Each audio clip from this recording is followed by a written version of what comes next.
দুনিয়াতে যত অদ্ভুত অদ্ভুত প্রশ্ন সব আপনি মুসা আলাইহিস সালামের মাথা থেকে পাবেন। বিভিন্ন বিষয়ে আল্লাহরে প্রশ্ন করতেন। সাইয়েদনা মুসা আলাইহিস সালাম আল্লাহরে বললেন, আল্লাহ আপনি আমার এমন একটা জিকির শিখাইয়া দেন যে জিকিরটার শব্দ আপনি আর আমি ছাড়া কেউ জানবে না।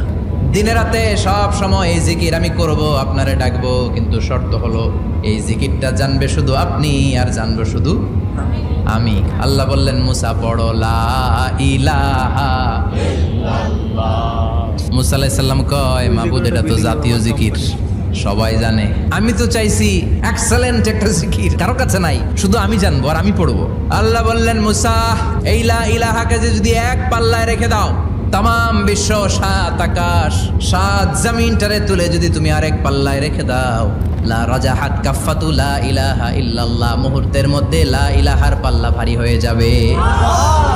ও মুসা, তুমি যতই এক্সক্লুসিভ জিকির চাও, লা ইলাহার চেয়ে দামি জিকির আমার কাছে নাই।